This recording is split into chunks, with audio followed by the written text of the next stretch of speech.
오늘은 잠언 29장 11절부터 시작되겠습니다. 11절 말씀을 보시면 어리석은 자는 자기의 노를 다 드러내어도 지혜로운 자는 그것을 억제하느니라. 원문을 보면 이렇습니다. 자기의 마음을 모조리 표출하는 자는 어리석은 자이지만 지혜로운 자는 그것을 약화시켜서 가라앉히느니라. 여기 보면 어리석은 자하고 지혜로운 자가 대조가 되는데 어떤 자가 어리석은 자냐? 저 사람은 태생부터 어리석다. 그게 아니라 그 사람의 그 어리석음은 행동에서 볼 수 있습니다. 자기의 마음을 모조리 표출하는 자. 여기 마음이라는 단어를 보게 되면 히브리 말로 루아흐라고 되어 있어요. 이제 영혼이라는 뜻도 있고요. 자기 자신의 어떤 감성, 감정이라는 뜻도 있어요. 그러니까 우리식으로 얘기하면 자기 속에 이렇게 뭘 좀 담아둘 수 있는 건 담아둬야 되는데 그냥 그거를 모조리 깡그리 남김없이 이렇게 끄집어서 밖으로 이렇게 옮기는 사람.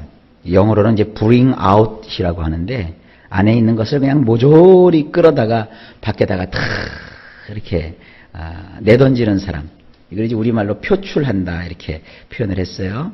모조리 다 표출해내는 사람은 어리석은 사람이래요. 여러분 세상을 솔직하게 사는 거하고 감정을 다 표현하고 사는 거하고는 엄이 다릅니다. 우리가 하고 싶은 말 다 하고 또 내고 싶은 성 다 내고 그리고는 못 사는 거예요. 그러면 저기 섬에 가서 혼자 살아야 돼요. 혼자. 서로 어우렁더우렁 사는 동안에는 때로 하고 싶은 말도 하지 않고 또 나타내고 싶은 그 감정도 다 나타낼 수가 없는 거예요. 그러니까 사람이 집안에서 하듯이 하면 안 돼요. 집에서는 서로 임의로우니까 그저 자기 마음껏 감상을 다 발산하죠. 그러나 사회생활하는 사람들은 그러면 안 되는 겁니다. 감출 거는 감춰놓고 또 스스로 삭힐 거는 삭혀가면서 살아야지. 그걸 다 표출해 놓으면 그게 결국 어리석은 자가 되는 겁니다. 반면에 지혜로운 사람은 그와 같은 자기 속에 있는 것들을 다 표출해서 막 사람들을 막 이렇게 힘들게 하고 어렵게 하는 것이 아니라 어떤 그 자기의 감정을 약화시켜서 가라앉히는 거예요. 한번 화가 나면 막 끝까지 1년이 지나고 2년이 지나고 10년이 지나도 그 화를 풀지 않는 사람이 있어요. 그게 어리석은 사람입니다. 그 마음에 화병 생겨요. 얼른 안 좋은 감정은 잊어버려야 돼요. 잊어버리고 용서하고 뒤로 던져버리고 그리고 그것을 다 이렇게 마음에 약화시켜가지고 가라앉혀 놔야 돼요. 이 가라앉혔다는 말이 중요해요. 다시 이렇게 흔들면 일어날 수 있어요. 그러나 앙금은 가라앉혀야 돼요. 그것이 인생을 살아가는 지혜입니다. 그 다음에 12절입니다. 관원이 거짓말을 들으면 그의 하인들은 다 악하게 되느니라. 원문은 이렇습니다.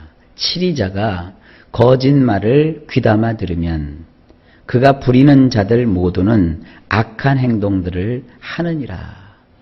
자, 통치권을 가진 사람이 혹은 치리권을 가진 사람이 진실한 말에 귀를 기울여야 되는데 자꾸 그 거짓말 이렇게 잘못된 그런 얘기들만 귀담아 들으면 결국 그가 부리는 자들이 모두 악한 행동들을 하게 된대요. 치리자가 직접 다니면서 모든 일을 하는 것은 아니잖아요. 그와 함께 일을 하는 사람들이 일을 하는 거죠.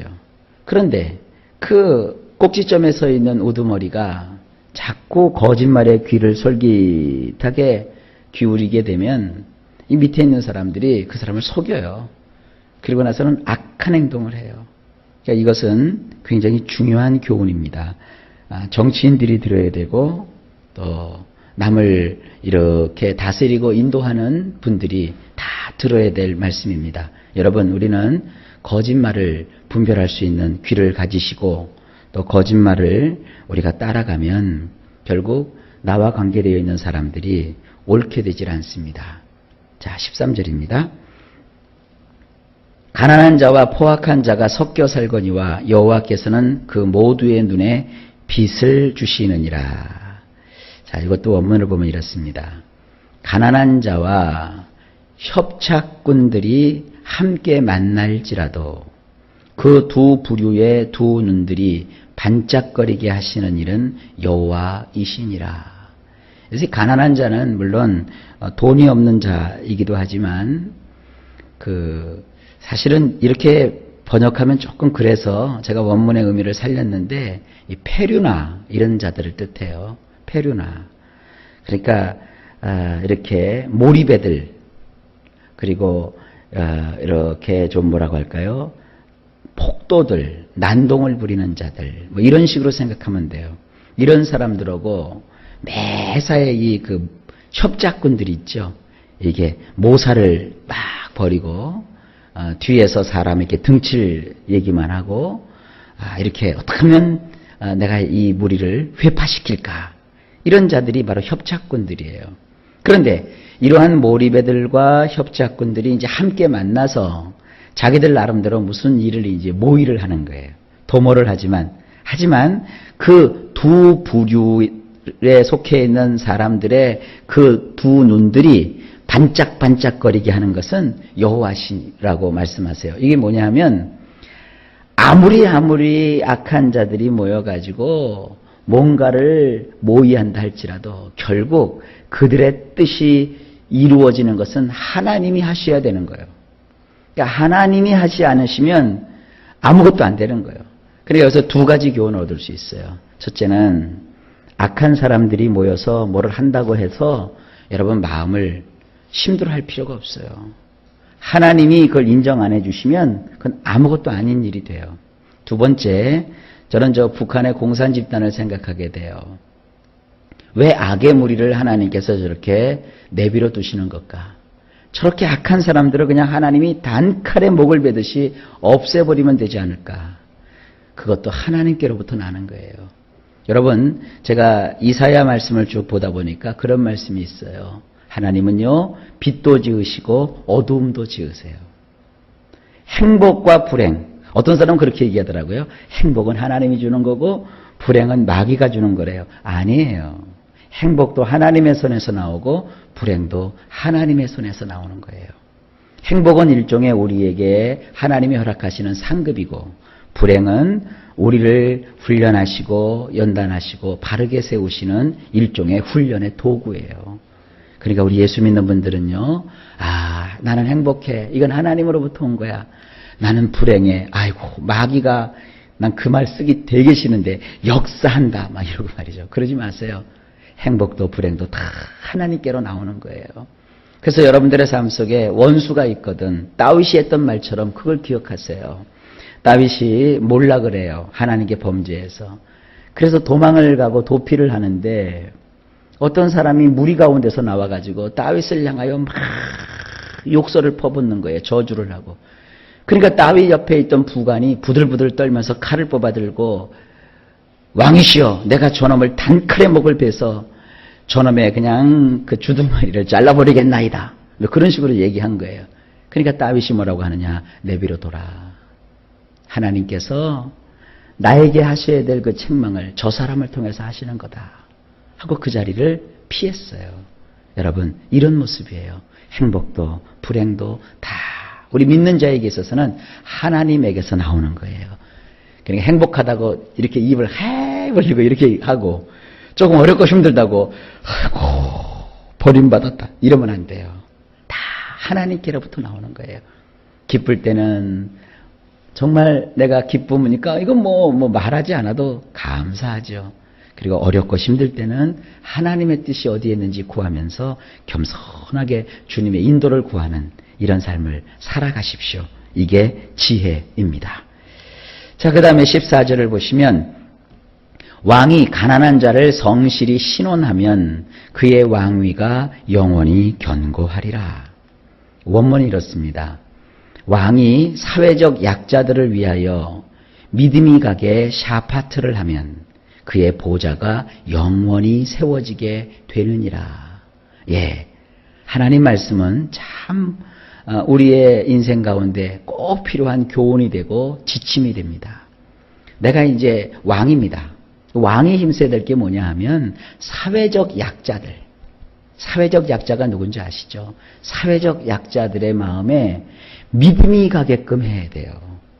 그들의 마음에 믿음이 가게끔 샤파트를 해야 돼요. 입법, 사법, 행정 골고루 잘 통치를 하되 특별히 누구를 배려해야 되느냐? 사회적 약자들을 배려해야 돼요. 가끔 이러죠. 따라올 사람만 따라와라. 할 사람만 해라. 부자들만 있으면 된다. 예, 물론 어떤 일에 있어서는 그것이 필요할 때도 있어요. 그러나 막상 백성을 다스리는 왕은 항상 사회적 강자보다는 사회적 약자들을 보살피고 그들을 챙겨줘야 돼요. 그래서 그들에게 믿음이 가게 해주어야 돼요. 오늘날 정치인들이 꼭 좀 들었으면 하는 말씀이기도 하죠. 그럴 때 그의 보좌가 영원히 세워지게 돼요. 언론 플레이 할 필요도 없고요. 괜히 거짓된 거 할 필요도 없어요. 사람이요, 믿음을 주게 되면, 믿음이 가는 샤파트를 하게 되면 그가 가지고 있는 그 권좌가 영원히 계속된대요. 얼마나 귀한 말씀입니까? 우리도 꼭 이 말씀 기억하면서 나의 삶 가운데 나보다 약한 사람들에게 믿음이 가게 되는 그런 행동들을 하시는 것이 지혜이다 하고 깨달으시기를 바랍니다. 자, 마지막으로 15절입니다. 채찍과 꾸지람이 지혜를 주거늘 임의로 행하게 버려둔 자식은 어미를 욕되게 하느니라. 자, 이 말씀도 여러분 제대로 이해하지 못하면 회초리 만들어서 맨날 애들 때리고 맨날 아이들 잔소리나 하고 그런 것이 성경적이다 하고 생각할 수 있어요. 그게 아닙니다. 원문을 좀 잘 보실까요? 통치와 교정은 지혜를 주지만 나르를 방치해두면 그의 어미가 수치를 당하느니라. 자, 이 자녀 교육에 관한 이야기입니다. 채찍이 아니라 통치입니다. 통치. 부모가 자식을 통치할 줄 알아야 돼요. 왕이 나라를 잘 다스리듯이 부모도 자기 자녀를 잘 다스릴 줄 알아야 돼요. 때리는 게 능사가 아닙니다. 잘 다스려야 되고요. 그 다음에 교정해 줄 줄 알아야 돼요. 꾸짖는 게 아니라 꾸짖는 이유가 뭐냐? 교정해 주기 위한 거예요. 바로 잡아 주기 위한 거예요. 부모가 내 감정과 내 뜻대로 자녀가 움직여주지 않는다고 막 구박하는 게 아니라 그 자녀의 미래를 보면서 이런 행동은 그의 인생에 옳지 않구나. 그래서 그것을 교정해 줘야 돼요.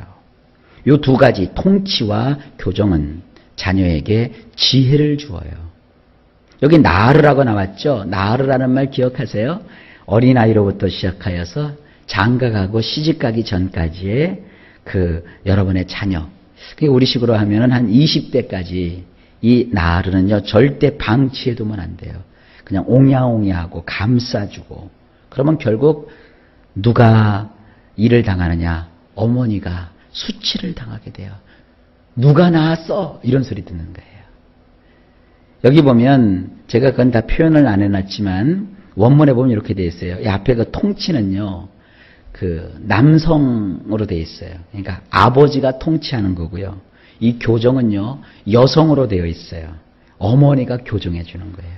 그러니까 이게 뭐 아버지 밑에서만 크고 어머니 밑에서만 크는 아이들 좀 미안하지만 사실은 자녀 교육은 아버지도 필요하고 어머니도 필요한 거예요. 그러니까 자녀를 낳아서 키우지 않으려면 혼자 살아도 무방하지만 사실 자녀를 키우는 입장에서는 어떻게 쓰든지 양쪽이 다 있어야 돼요. 헤어졌다. 그럼 하나라도 만들어야죠. 뭐. 사실 그 자녀에게 있어서는 부모가 다 필요한 거예요. 아버지는 어떤 역할을 하느냐? 통치해 줘야 돼요. 아버지가 자꾸 맨날 술만 먹고 집에 들어오고 바쁘다는 핑계로 애들과 이렇게 멀리하면 안 돼요. 그들을 다스릴 줄 알아야 돼요. 아버지가 다스려주고 어머니는 바로 잡아주는 일을 해야 돼요. 그러면 자녀가 지혜를 가지게 돼요. 그런 나르들을 만약에 그냥 방치해두면 뭐 지목 지가 먹는 거지 뭐 지팔자 타고 났지 뭐 이러면서 그냥 내버려 두면 나중에는 그를 낳은 어미가 수치를 당하게 된대요. 자, 이 귀중한 하나님의 말씀을 잘 기억하면서 여러분 자신도 그렇고 이제 여러분 자녀들에게도 이렇게 잘 인도해 주십시오. 자, 이것이 하나님이 주시는 지혜입니다. 오늘도 하루가 시작되었습니다. 일마다 때마다 주께서 평강 주시고 범사에 형통케 하시기를 예수님의 이름으로 축복합니다.